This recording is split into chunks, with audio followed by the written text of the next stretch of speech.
Tired? We all know the feeling. Irritable, groggy, and exceptionally lazy. Chances are you didn't sleep enough last night, or the past few nights. But what exactly is enough sleep? And more importantly, can you ever catch up on it?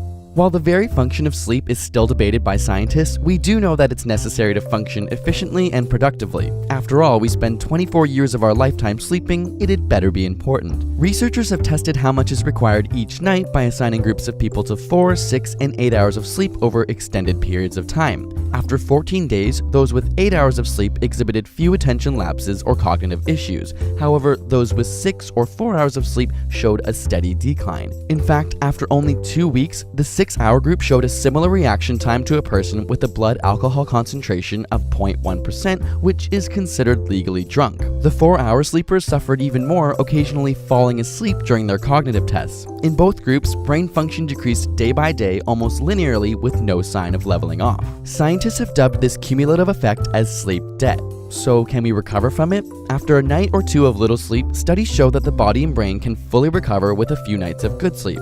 However, with long-term sleep deprivation on the scale of weeks to months, the recovery of cognitive function is much slower, requiring many more nights of quality sleep.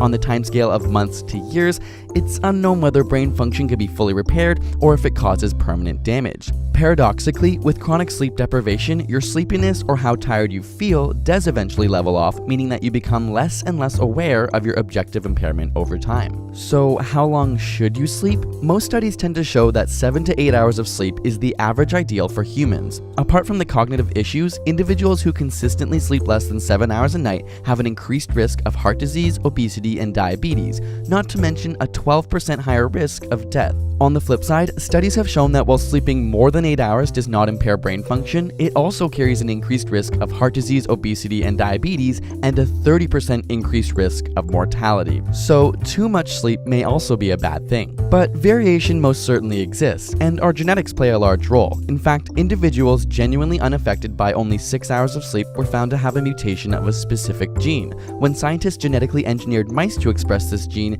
they were able to stay awake for an extra 1.2 hours than normal mice. It turns out these short sleepers have more biologically intense sleep sessions than the average person. Ultimately, while it's important to know the ideal average of 7 to 8 hours exists, let your body and brain help you figure out its own needs.